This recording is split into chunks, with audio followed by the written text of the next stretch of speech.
नमस्कार, स्वागत है आपका न्यूज बाइस्कोप में। मैं हूं आसिया। शिक्षा विभाग के एसीएस जो हमेशा सुर्खियों में रहते थे के पाठक, आखिरकार उनका तबादला हो गया और तबादला राजस्व विभाग में किया गया है। शिक्षा विभाग की जिम्मेदारियों से उनको मुक्त कर दिया गया है। इसे लेकर अब राजनीति भी शुरू हो गई है। भाकपा माले के विधायक रामबली सिंह ने बड़ी मांग कर दी है। रामबली सिंह ने कहा कि के पाठक के समय शिक्षा विभाग में करोड़ों रुपए का घोटाला हुआ है और अब इस पर जांच होनी चाहिए। नहीं, देखिए, मैं तो कहूँगा कि के पाठक जी जो चले गए तो थोड़ा शिक्षकों को, छात्रों को थोड़ी राहत मिली है। एक तो उनका बेसिंग पैर का फैसला, गर्मी के दिनों में भी स्कूल जाना अनिवार्य है, 6 बजे से जाना अनिवार्य है, बच्चे बेहोश हो जा रहे हैं, शिक्षक बेहोश हो जा रहे हैं। अमानवीय ये फैसला उनका रहा है। दूसरा फैसला रहा है कि गरीब गुरबे के बच्चे पढ़ नहीं पाए, पंचायत के बच्चों को पंचायत में ही पढ़ना होगा, ये फैसला इनका रहा है। अब पंचायत 8-10 किलोमीटर के लंबाई में बसा हुआ है।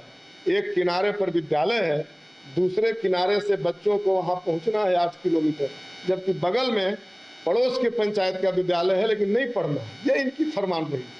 तो ये चाह रहे थे कि बच्चों को हम बेहतर शिक्षा से गरीबों को वंचित करें। तो ये जो गए, तो मैं समझता हूँ कि शिक्षा जगत में चाहे छात्र हों, अभिभावक हों या शिक्षक हों, इनको थोड़ा सुकून मिला है। नहीं, देखिए, मैं तो कहूँगा कि के पाठक जी जो चले गए तो थोड़ा शिक्षकों को, छात्रों को थोड़ी राहत मिली है। एक तो उनका बेसिंग पैर का फैसला, गर्मी के दिनों में भी स्कूल जाना अनिवार्य है, 6 बजे से जाना अनिवार्य है, बच्चे बेहोश हो जा रहे हैं, शिक्षक बेहोश हो जा रहे हैं। अमानवीय ये फैसला उनका रहा है। दूसरा तो शिक्षा विभाग के अपर मुख्य सचिव के पाठक के हर फैसले पर खूब राजनीति हुई है और एक दूसरे पर दलों के नेता हमला करते हुए नजर आए हैं। अब शिक्षा विभाग से के पाठक का तबादला कर दिया गया है। इस तबादले के बाद भी अब सियासी प्रतिक्रियाएं आनी शुरू हो गई हैं। इस पर हम चर्चा करेंगे, ये तबादला कितना सियासी और कितना जरूरी, इस पर चर्चा करेंगे। और पटना स्टूडियो से हमारे साथ खास मेहमान भी जुड़ गए हैं। हमारे साथ कमल देव नारायण कांग्रेस से, आनंद पाठक बीजेपी से और प्रमोद जी आरजेडी से जुड़े हुए हैं। आप सभी का स्वागत है इस चर्चा में शामिल होने के लिए। सबसे पहले आनंद जी, आपसे सवाल पूछना यहाँ लाजमी हो जाएगा, क्योंकि जब के पाठक फैसले ले रहे थे, जब तेजस्वी और नीतीश कुमार एक साथ थे, यानी उस पार्टी की जब सरकार थी, तब के पाठक को लेकर बहुत कुछ सियासी गलियारे में हुआ, प्रतिक्रियाएं आती रहीं। अब जाकर उनका तबादला हुआ, इसे किस रूप में बीजेपी प्रोजेक्ट करना चाहेगी या प्रेजेंट करना चाहेगी? देखिए, ये तो विभाग में किसको रखना नहीं रखना ये मुख्यमंत्री का अपना एक अधिकार होता है। और वही बात के पाठक जी की, तो निश्चित रूप से कुछ अच्छे काम उन्होंने शिक्षा विभाग में किए हैं, इसको कोई नकार नहीं सकता। और उनकी एक छवि जो रही है हमेशा एक ईमानदार और कड़क एक मतलब इसके रूप में रही है हमेशा उनकी छवि। और वो जिस विभाग में भी गए हैं वहाँ पे उन्होंने ऐसे ऐसे कारनामे किए हैं जिसको कि हमेशा चर्चा में बने रहते हैं। लेकिन उसके साथ ही कुछ उनके जो ऐसे जो उन्होंने फैसले किए जिससे शिक्षकों को बहुत सारी दिक्कतों का भी सामना करना पड़ा, जिसका काफी विरोध भी हुआ। कई एक बार इस पर चर्चा हुई, सदन में भी इस पर कई बार चर्चा हुई, मुख्यमंत्री जी के रहते हुए भी इस पर कई बार चर्चा हुई। तो अंत में निर्णय शायद मुख्यमंत्री ने समझा कि अब ये बातें बहुत ज़्यादा बढ़ रही हैं और कहीं ना कहीं ये शिक्षकों में आक्रोश का माहौल बनता जा रहा था। तो उन्होंने अंत में निर्णय किया कि भाई इनको अब इस विभाग से हटा देना चाहिए। और उन्होंने अपने सबसे विश्वास पात्र उनके जो सचिव रहे हैं उनको उन्होंने इसकी जिम्मेदारी दी है। वो भी एक अच्छे मतलब प्रशासनिक पदाधिकारी में उनकी भी गिनती होती है। तो मैं समझता हूँ कि निश्चित रूप से अब उनके फैसलों से शिक्षकों को भी थोड़ी राहत मिलेगी और के पाठक जी राजस्व और भूमि सुधार में बेहतर काम करेंगे, ऐसी हम उम्मीद करते हैं। चलिए, यानी कि शिक्षकों को ये राहत दिलाने के लिए सरकार ने ये कदम उठाया है, या हमेशा अपने बयानों को लेकर, अपने बयान तो ना कहें बल्कि अपने निर्देशों को लेकर हमेशा से ही सुर्खियों में रहे हैं के पाठक। और जब वो छुट्टी पर जाते हैं तो देखिए आनंद जी, उनके तमाम फैसलों को भी बदल दिया जाता है, चाहे वो भीषण गर्मी में बच्चों के स्कूलों में बुलाने की बात रही हो। कई बार शिक्षक की शिकायत भी करते रहे कि त्यौहार के वक्त भी, होली के वक्त भी शिक्षकों की ट्रेनिंग लगाई गई और काफ़ी सख्ती से इसका पालन भी कराया गया था। तो चलिए, एक आक्रोश था, लेकिन ये भी कहना गलत नहीं होगा कि उनके आने से शिक्षा विभाग में या स्कूलों की पढ़ाई में फर्क तो पड़ा था। अब प्रमोद जी शायद जुड़े हुए हैं हमारे साथ। प्रमोद जी, आवाज मिल रही है आपको? प्रमोद जी, अब इस तबादले को जिस तरह से माले विधायक ने भी इस पर आरोप लगाया है, रामबली सिंह जी ने कहा कि करोड़ रुपए के घोटाले हुए हैं, जांच की मांग की है, और आरजेडी खुद लगातार जिस तरह से जब शिक्षा मंत्री थे तो उस वक्त भी आरजेडी कोटे से शिक्षा मंत्री थे, काफी ज्यादा चर्चित हुआ था वो मामला। के पाठक शिक्षा सचिव और शिक्षा मंत्री में ठनी हुई थी। अब इस कार्रवाई को किस रूप में देख रही है आरजेडी? देखिए, ये जो तबादला किया गया है ये काफी देर से लिया हुआ इनका निर्णय है। सरकार कहीं ना कहीं जो है इतने दिनों तक इंतजार कर रही थी, किस प्रकार के उन्होंने जो लगातार जो शिक्षक और छात्र छात्राओं का उनका जो आदेश रहा, उससे बिहार के छात्र छात्रा कितने प्रभावित हुए, शिक्षक कितने प्रभावित हुए, ये सारे बिहारवासी देखने का काम किए। और सदन के भीतर भी जब माननीय मुख्यमंत्री जी के जो समय तालिका को लेकर के जो उनका वक्तव्य था, जो बयान था, उस पर भी के पाठक ने उसको भी मानने से इनकार कर दिया था। तो कहीं ना कहीं लोकतंत्र में लोक ऊपर होता है, तंत्र नीचे होता है। लेकिन जिस प्रकार से उनका रवैया था हाल के दिनों में, तो वो कहीं ना कहीं जो है बिहार के लिए, बिहार के शिक्षकों के लिए, छात्र छात्राओं के लिए कहीं ना कहीं उनका आदेश जो है काफ़ी भारी पड़ रहा था। और आप देख रही थी गर्मी के छुट्टी को लेकर के जिस प्रकार से इस बार अप्रैल में जो छुट्टी दे दिया गया, और जब भीषण गर्मी अभी जो है प्रचंड रूप में है, तो भीषण गर्मी के में भी आदेश था उनका कि बच्चे जाएं, बच्चे नहीं जब जाएं तो शिक्षक को जाने का आदेश दे दिया गया। और किस प्रकार से बच्चे बेहोश हो जा रहे थे, शिक्षक किस प्रकार से अचेत हो जा रहे थे।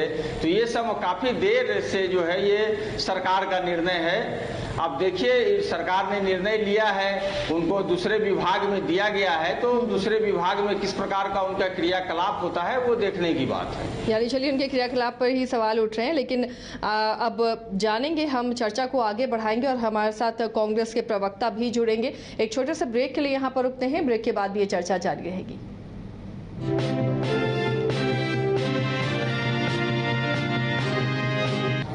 देखिए, के पाठक जी जब से पदस्थापित हुए हैं तब से सियासी कहिए या उसकी राजनीतिक मजबूरी कहिए, सियासी उन पर होते रहा। निश्चित रूप से आईएएस के माध्यम से ही कुछ राजनीतिक दलों को राजनीति करने की आदत होती है और उसका वो हमेशा शिकार रहे हैं। कुछ मायने में जरूर वो हठधर्मी थे, हठ करते थे, लेकिन कार्य प्रणाली उनकी जो भी थी शिक्षा में सुधार के लिए थी, लेकिन उसका एक सीमा है, उस सीमा लांघ के ही अपना आदेश चलाते थे, इसलिए उन पर ज्यादा चर्चा होती थी। अब जो आरोप लगा रहे हैं भाकपा माले के विधायक रामबली सिंह, उन्होंने कहा है कि के पाठक के समय शिक्षा विभाग में बहुत घोटाले हुए हैं, करोड़ों रुपए के घोटाले हुए हैं। इस पर आनंद जी क्या कहेंगे आप? देखिए, उनकी छवि तो ऐसी नहीं है कि उन पर घोटालों का आरोप लग सकता है, क्योंकि सब लोग जानते हैं कि वो ईमानदार और स्वच्छ छवि के प्रशासनिक पदाधिकारी उनको माना जाता रहा हमेशा से। अगर उनके आरोप में कोई भी सत्यता है, किसी भी तरह का अगर उनके पास कोई आधिकारिक डॉक्यूमेंट है, कुछ उसके पास प्रमाण है, तो उनको सरकार के समक्ष उनको पेश करना चाहिए, उसकी मांग करनी चाहिए। अगर कोई भी व्यक्ति अगर किसी भी तरह से के अपराध में लिप्त है, किसी तरह के चोरी में, किसी तरह के घोटाले में लिप्त है, तो उसके ऊपर कार्रवाई होनी चाहिए, निश्चित होनी चाहिए, चाहे वो कोई भी व्यक्ति हो, प्रशासनिक पदाधिकारी हो, कोई राजनेता हो, कोई भी व्यक्ति हो। अगर किसी तरह के घोटाले में अगर वो लिप्त पाया जाता है तो उस पर कार्रवाई होनी चाहिए। हाँ, लेकिन ऐसे किसी पे भी इल्जाम लगा देना, ऐसे किसी के बारे में कुछ भी कह देना, ये कहीं से भी उचित नहीं है। उसके लिए उचित प्रमाण होने चाहिए और कागजात होने चाहिए, सरकार को उपलब्ध कराए, जनता को दिखाए, बताए, और अगर ऐसा पाया जाता है तो उन पर कार्रवाई हो। तो कहीं ये वजह तो नहीं थी तबादले की? नहीं, मैं नहीं समझता कि ये कोई वजह रही है तबादले की। और जहां तक मैं जानता हूं के पाठक जी को, और लंबे समय से वो एक कड़क अधिकारी के रूप में उत्पाद विभाग में भी उन्होंने बहुत ही जबरदस्त काम किया था। जो भी विभाग में जहां भी रहे हैं उनकी छवि एक अलग रही है और हमेशा उन्होंने उस विभाग को बेहतर बनाने का प्रयास किया है। शिक्षा के क्षेत्र में भी उन्होंने निश्चित रूप से आकर के बहुत से काम ऐसे किए हैं जिससे शिक्षा पे बहुत असर पड़ा है, काफी सुधार हुआ था। हाँ, जैसा कि अभी हमारे सहयोगी बता रहे थे, हमारे प्रवक्ता भाई कांग्रेस के, जो ये निश्चित रूप से उनकी कुछ ऐसी बातें थी, कुछ ऐसे उनके निर्णय थे जो निहायत ही मेरे समझ से गलत निर्णय थे, वैसा नहीं करना चाहिए। और सरकार से ऊपर अपने आप को कभी कभी वो समझ, तो यानी वो मुख्यमंत्री की भी नहीं सुनते थे? ये सही बात है ना, मुख्यमंत्री की भी जब उन्होंने सदन में मुख्यमंत्री ने समय को लेकर जो बयान दिया उसके बाद भी उसको उन्होंने नहीं सुना, तो ये तो पूरा बिहार ने देखा है ना। तो फिर कहीं ना कहीं आप अगर अपने आप को सरकार से ऊपर समझने लगिएगा तो फिर दिक्कत है। लोकतंत्र है और लोकतंत्र में काम आपको करने के लिए, सरकार के अधीन आपको काम करने के लिए रखा गया है। आप उस विभाग को बेहतर बनाने के लिए आपको रखा गया है। वहां पे किसी तरह की कोई गड़बड़ी नहीं हो, विभाग बेहतर से काम करे, उसके देख रेख के लिए आपको रखा गया है। नौकरशाह को एक नौकरशाह की तरह ही पेश आना चाहिए, उसको अपने आप को इससे ऊपर नहीं समझना चाहिए। प्रमोद जी, ये जो आरोप लगाया है भाकपा विधायक ने शिक्षा विभाग में करोड़ों के घोटाले का के पाठक के समय में, क्या ये वजह ट्रांसफर और तबादले की रही या फिर लगातार वो नाफरमानी करते रहे, नजरअंदाज करते रहे, मुख्यमंत्री के निर्देशों को भी नहीं सुना, ये वजह थी? देखिए, ये तो बात सत्य है ना कि जब सदन में मुख्यमंत्री जी का वक्तव्य आता है और उनके वक्तव्य पर, मतलब वो वक्तव्य जो सदन में है वो एक आदेश के रूप में उसका पालन होना चाहिए, उनके वक्तव्य के बाद भी ये अपने आदेश को ही चला रहे थे, तो कहीं ना कहीं तो आदेश की अवहेलना कर रहे थे ना कार्यपालिका और विधायिका। लोकतंत्र में तो सब जनता के प्रति जवाबदेह है ना, जनता के बेहतरी के लिए काम करने के लिए एक व्यवस्था बनाई गई है। आप देखिए कि किस प्रकार से शिक्षा विभाग में जिस प्रकार से वो अपने आदेशों का पालन जो है करवाते थे, किसी की नहीं सुनते थे। तो खास करके अभी हाल के दिनों में जो देखा गया उससे कितने छात्र छात्राएं परेशान हो गई, शिक्षक परेशान हो गए। सुबह 6 बजे से जो उनका था मैंडेट था कि सुबह 6 बजे से ही स्कूल जाना है, तो इस प्रकार की जो चीजें थी सरकार का वो सुन नहीं रहे थे। तो हमें लगता है कि कहीं ना कहीं इस पर, लेकिन मैंने पहले भी कहा कि सरकार जो है ये उनका तबादला करने में या जो भी निर्णय लिया है वो काफी देर से लिया गया निर्णय है। कमल देव जी, आप कुछ कहना चाह रहे थे इस घोटाले पर, क्या कहेंगे आप जो आरोप लगा रहे हैं रामबली सिंह जी? घोटाले पर के लिए हम इशारा कर रहे थे। मुख्य बात यह है कि घोटाला किसी आईएएस के माध्यम से हो, घोटाला के लिए आईएएस तो उसके लिए कहना बड़ा मुश्किल के बात है। निश्चित रूप से एनडीए के सरकार में हर विभाग में घोटाला है और शिक्षा विभाग घोटाला का केंद्र रहा है। उसके किसी भी स्कीम में अगर आप जांच कराएं तो निश्चित रूप से घोटाला पाएंगे। मूलभूत संरचना के लिए जो भी स्कीमें आई हैं, वहां जाकर स्कूल में देखिए टेबल बेंच नहीं है, जाकर स्कूल में देखिए कंप्यूटर का व्यवस्था नहीं है, शौचालय का व्यवस्था नहीं है। जितनी भी काम है वो दिखाने की चीज है। इसमें घोटाला हुआ है, निश्चित रूप से हुआ है। पार्टिकुलर किसी अफसर को टारगेट बना के अगर रामबली जी कोई बात कर रहे हैं तो ये इंडिविजुअल बात हुई।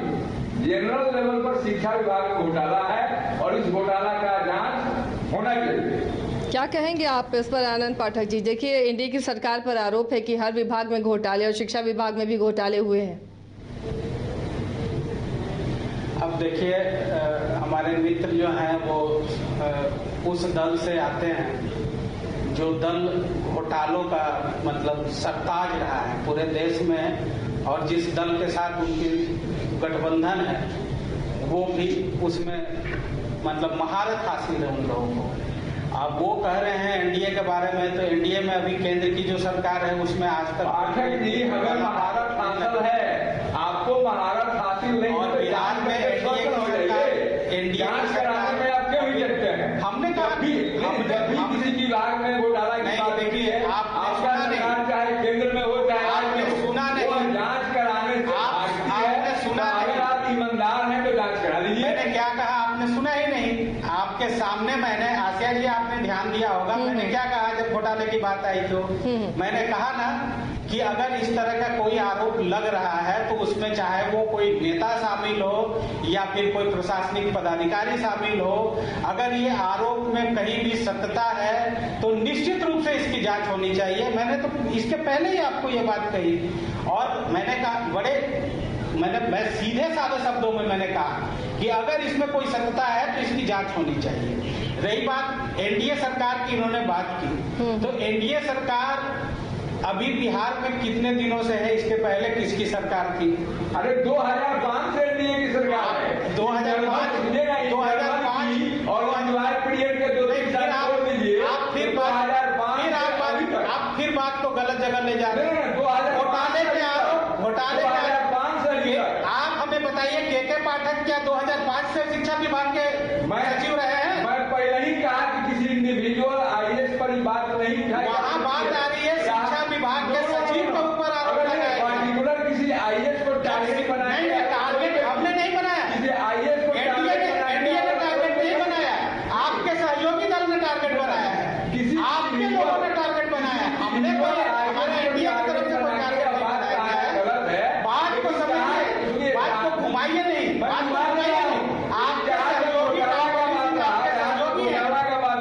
रामबली सिंह आपके सहयोगी हैं, एनडीए के हर विभाग में उन्होंने आरोप लगाया, चाहे वो शिक्षा विभाग हो, चाहे वो एक्साइज डिपार्टमेंट हो, हर विभाग में घोटाला है। उसके एक स्कीम का अगर निष्पक्ष जांच कराया जाए तो सारे अफसर निष्पक्ष जांच जेल में रहेंगे। निष्पक्ष जांच कैसे कराइए ना भाई, निष्पक्ष जांच कराने से आप भागते क्यों हैं? कहाँ भागते हैं आप? जांच करा रहे हैं, जांच तो सामने आ रहा है।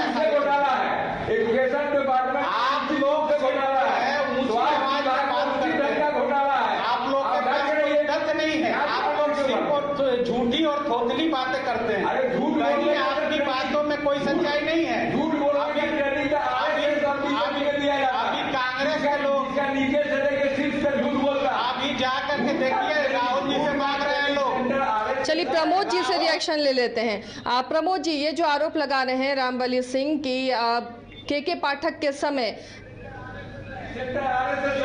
आनंद जी, के पाठक के समय रामबली सिंह ने जो आरोप लगाया है के पाठक पर नहीं, के पाठक के समय में शिक्षा विभाग में घोटाले हुए हैं, उन घोटालों की जांच होनी चाहिए। अब शिक्षा विभाग, जब इससे पहले जो सरकार थी बिहार में, प्रमोद जी से ये सवाल होगा, इससे पहले जो सरकार थी वो राजद के पास शिक्षा विभाग था। अब जब आरोप भाकपा माले की तरफ से लगाए जा रहे हैं, उनके विधायक ये आरोप लगा रहे हैं, तब क्या कहेंगे आप? उस वक्त कुछ दिनों तक ये विभाग राजद के पास रहा था। देखिए, जो आरोप लगाए जा रहे हैं, और जब महागठबंधन की सरकार में हम लोग शामिल थे और महागठबंधन की सरकार से जब हम लोग माननीय मुख्यमंत्री नीतीश कुमार जी जो है वो एनडीए में चले गए, तो उन्होंने पहले क्या कहा कि मन नहीं लग रहा था इसलिए हम लोग निकल करके चले आए। लेकिन बाद में चूंकि जनता को कुछ उनको जवाब देना था, कुछ कहना था, तो वो कहे कि एक एक विभाग की हम जांच कराएंगे।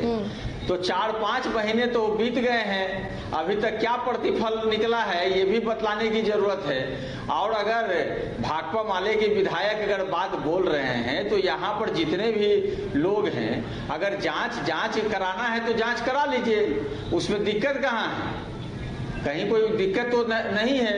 जांच चाहे किसी के भी कार्यकाल की जो बात कर रहे हैं, सिर्फ इस आधार पर सिर्फ बोल लेने से अगर कोई आरोप लगा रहे हैं तो उसकी जांच के बाद ही ना निकलेगा कि जांच सही है या गलत है। बिल्कुल बिल्कुल बिल्कुल सही बात है। तो क्या जांच होगी आनंद जी? बिल्कुल होनी चाहिए जांच। मैं भी आपके चैनल के माध्यम से मैं कहता हूं कि अगर कहीं कोई घोटाला हुआ है, किसी तरह की कोई गड़बड़ी हुई है, तो उसकी जांच निश्चित होनी चाहिए। सामूहिक रूप से जांच का मांग कर रहे हैं सरकार से कि जो बात उठी है 2005 से जांच हो शिक्षा विभाग का। आप जांच कभी से कराइए, किसी भी सरकार की कराइए। आप डिमांड कर रहे हैं हम लोगों के साथ। तो हमने तो कहा कि कहीं अगर कोई गड़बड़ी निकलती है, गड़बड़ी कोई आई है, तो मैं आपके चैनल के माध्यम से आपके साथ में जांच के बाद पता चलेगा।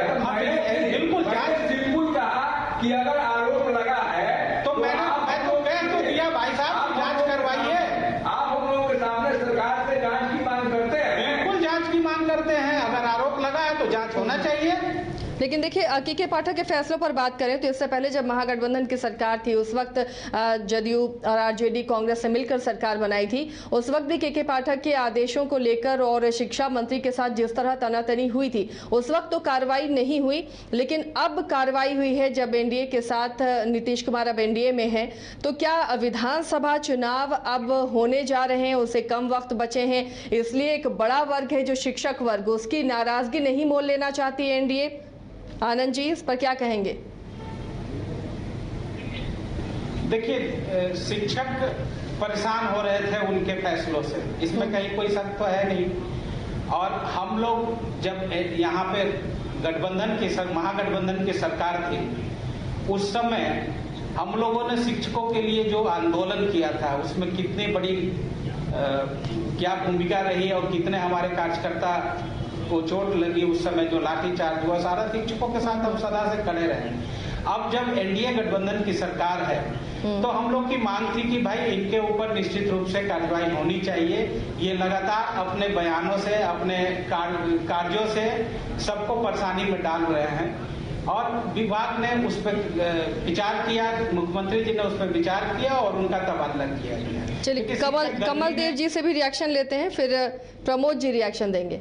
कमल देव जी, अभी जो आपने बात करी कि इसके पीछे क्या आने वाला विधानसभा चुनाव का हार तो नहीं है, आपका बात अक्सर सत्य है।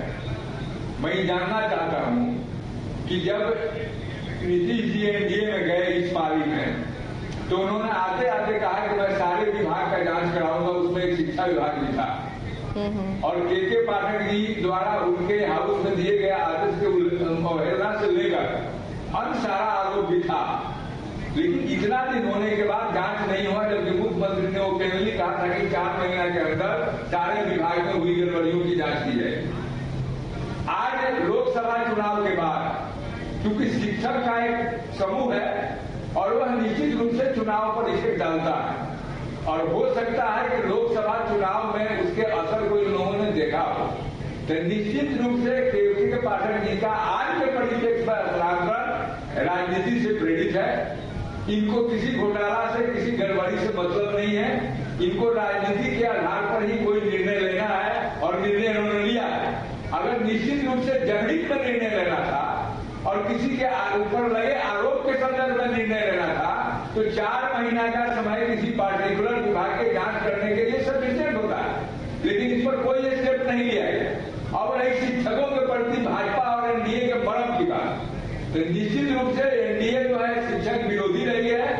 चाहे वो शिक्षकों की बहाली का मामला हो, शिक्षकों को मूल वेतन देने का मामला हो, और अस्थायी शिक्षकों को अस्थायीकरण करने का मामला हो, इस सारे बिंदु में हमेशा एनडीए के लोगों ने और उनके वित्त मंत्री ने रुकावट पैदा किया है। अभी तो लास्ट में जो महागठबंधन की सरकार थी, उसमें जितना शिक्षकों की बहाली हुई, हम लोगों ने शुरू से ही कहा था कि शिक्षकों का अस्थायीकरण होना चाहिए और अस्थायी रूप से उनका नियुक्ति नहीं होना चाहिए, और सभी शिक्षकों को बेसिक वेतन, मूल वेतन मिलना चाहिए और पुराने पेंशन भी मिलना चाहिए। लेकिन इस सारे बिंदु पर एनडीए के लोग हमेशा रोड़ा लगाते रहे हैं। और आज जब शिक्षक समूह को देखते हैं कि राजनीति में असर कर सकते हैं, वोट में असर कर सकते हैं, तो के पाठक जी का श्रांत उसी राजनीति से प्रेरित देकर श्रांत। अब आरजेडी से रिएक्शन ले लेते हैं। प्रमोद जी, आप क्या कहेंगे? देखिए, अभी बड़े भाई बोल रहे थे तो जिस प्रकार से आप देखिए कि महागठबंधन की जो सरकार थी मात्र 17 माह की सरकार थी, और 17 माह की सरकार में जो हमारे नेता आदरणीय तेजस्वी प्रसाद यादव जी ने जो बिहार विधानसभा के चुनाव में जनता से जो वायदा करने का काम किया था कि हमारी सरकार यदि बनेगी तो 10 लाख जो है सरकारी नौकरी देने का काम करेंगे, तो वो जैसे ही उनको मौका मिला 17 महीनों की जो सरकार थी 2022 में 9 अगस्त 2022 को जो मौका मिलता है उसके बाद जो है ये सारी प्रक्रिया पर तेजी से काम होता है और लगभग 5 लाख से अधिक जो है सरकारी नौकरी देने का काम किया जाता है। और जिस शिक्षा विभाग की आप बात कर रहे हैं उसमें लगभग 2.25 लाख सरकारी नौकरी देने का भी काम किया जाता है। वर्षों से जो नियोजित शिक्षक थे उनकी मांग थी कि हमको राजकर्मी का दर्जा दिया जाए, तो ये महागठबंधन की ही 17 माह की सरकार थी कि उसमें राजकर्मियों को भी राजकर्मी नियोजित शिक्षकों को राजकर्मी का दर्जा देने का काम किया गया। तो ये अमूलचूल परिवर्तन, चूंकि एनडीए की सरकार तो यहाँ 17 वर्षों से है, लेकिन न ये शिक्षकों को उचित सम्मान दे पा रहे हैं, ना ही और इनके क्रियाकलाप को देख लीजिए बाकी विभागों में तो स्थिति जस की तस है। सोचिए कि जब हमारी सरकार आई 4.5 लाख पद जो है वो रिक्त पड़े हुए थे। आज जैसे देश स्तर पर जो है 30 लाख सरकारी पद रिक्त पड़े हुए हैं, उसी स्तर से वही हमारे नेता आदरणीय तेजस्वी यादव जी ने कहा था कि हम आएंगे तो 4.5 लाख तो जो रिक्त पद है उसके अलावा भी हम लगभग 10 लाख सरकारी नौकरी देने का काम करेंगे और त्वरित गति से जो है उस पर हम लोग काम करने का काम किए। अब जहां तक रहा के पाठक जी का सवाल, तो हमारे बड़े भाई कमलेश जी ने सारी बातों को विस्तार पूर्वक रखने का काम किया। सरकार की मंशा जो है वो साफ और स्पष्ट हो जाती है कि किस प्रकार से, चूंकि लोकसभा चुनाव का जो मत परिणाम आए वो उनके खिलाफ आए। 39 सीटों पर वो थे, वो 30 सीटों पर आ गए। देखिए, राष्ट्रीय जनता दल को पिछले 2019 में 15% मत मिलने का काम हुआ था और इस बार 22.5% मत मिला। भारतीय जनता पार्टी को 24% मिला था, इस बार घट करके वो 20% पे आ गए। 22% में जनता दल यूनाइटेड थी, वो 18% पे आने का काम किए। तो कहीं ना कहीं ये लोग अपना जो है आकलन और मूल्यांकन कर रहे हैं, तो उसमें ये लोग देख रहे होंगे कि ये स्थिति जो हुई है। तो इस प्रकार से अगर आप तानाशाही को हावी होने दीजिएगा, लोकतंत्र में तंत्र को अगर अपने ऊपर बैठा लीजिएगा, तो उसके दुष्परिणाम तो सामने आएंगे ही। आनंद जी, क्या कहेंगे? क्या वाकई यही वजह है कि अब शिक्षकों का एक बड़ा वर्ग है बिहार में और उस वर्ग को नाराज कर अपना वोट बैंक कम नहीं करना चाहती एनडीए? देखिए, ऐसा है कि ये हमारे मित्र जो हैं कांग्रेस के, वो शायद भूल गए हैं कि बिहार में 3 महीने तक अभी लोकसभा इलेक्शन का पूरा दौर चल रहा था और इस बीच में आचार संहिता नाम की एक चीज लागू होती है जो शायद वो भूल गए थे। उस दौरान तबादले वगैरह सिर्फ चुनाव आयोग ही करता है और सरकार के स्तर पे किसी तरह का कोई तबादला नहीं किया जाता है। अब जब ये आचार संहिता खत्म हुई है, समीक्षा हो रही है, तो समीक्षा हर एक दल अपनी अपनी करता है और करना ही चाहिए। चुनाव में हमने क्या पाया, क्या खोया, कहाँ कमी रह गई, कहाँ दिक्कत रही। राजद की भी बैठक हो रही है, वो लोग भी समीक्षा कर रहे हैं कि हमने इतना प्रचार किया। पाठक जी का स्थानांतरण से जहाँ तक जुड़ा हुआ मामला है, जब हाउस में मुख्यमंत्री ने स्टेटमेंट दिया और हाउस के स्टेटमेंट का इम्प्लीमेंटेशन अगर 24 घंटा नहीं होता है तो उस आईएएस को तुरंत हटाना चाहिए था। अगर उस वजह से हटाना था तो हटाने के लिए सब विशेष समझ था। चुनाव कमीशन महाराज उस समय आप ही लोग उनके साथ सरकार में थे, ये बात को क्यों भूल जा रहे हैं आप भी सरकार में थे उनके साथ में, और एसीएस के पाठक आप ही लोग के अंडर में काम कर रहे थे महाराज। तो ये बात आपको उसी समय उठानी चाहिए थी। अब ये एनडीए के साथ में जब आ गए हैं तो आप लोग तो कुछ कर नहीं पाए। हम लोग जो साथ में आए हैं तो देखिए अभी कैसे काम हो गया, कैसे जनता को राहत मिल गई।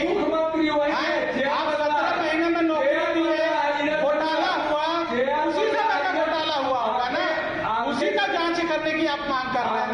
हम तो कह रहे हैं कि जांच करवाइए। आप ही ने उस समय भी एसीएस वही थे,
हमारे नेता तो है, आज भी नेता है, कभी नेता नहीं है, हमारे नेता झूठा नहीं है, झूठा का सरदार है वो, झूठा नहीं है, हमारे नेता दलाली नहीं करते, उससे बड़ा झूठा इस धरती पे कोई व्यक्ति नहीं होगा। मिल रहा है, झूठा का सरदार है वो तो झूठ से शुरुआत करता है और झूठ से अंत करता है। क्या बात कर रहे हैं आप? चलिए, बहस बहुत लंबी होगी, लेकिन मुद्दा वही है कि क्या राजनीति से प्रेरित ये तबादला है, क्या विधानसभा चुनाव अब आने वाला है और उसकी तैयारियां की जा रही हैं, क्या जो उम्मीदें थी उस उम्मीद से जो वोट नहीं मिले हैं, वोटिंग परसेंटेज जो कम हुए हैं, उसे देखते हुए तमाम फैसले लिए गए। आखिर रामबली सिंह ने इतना बड़ा आरोप क्यों लगाया है और क्या इसकी जांच होगी? कई ऐसे सवाल हैं, इन सवालों के साथ छोड़े जाते। बहुत बहुत शुक्रिया कमलदेव जी, आनंद जी, प्रमोद जी, आप तीनों का इस चर्चा में शामिल होने के लिए। तो बड़ी राहत तो शिक्षकों के लिए है, क्योंकि के पाठक को अब उनके विभाग यानी शिक्षा विभाग से तबादला कर दिया गया है और अब वो भूमि सुधार और राजस्व विभाग संभालेंगे। लेकिन इन सब के बीच में इस पर अब सियासी प्रतिक्रियाएं भी आ रही हैं और सियासत के चश्मे से भी इसे देखा जाना लाजमी है। फिलहाल इतना ही, लेकिन खबरों के लिए आप जुड़े रहिए न्यूज़ बायोस्कोप के साथ।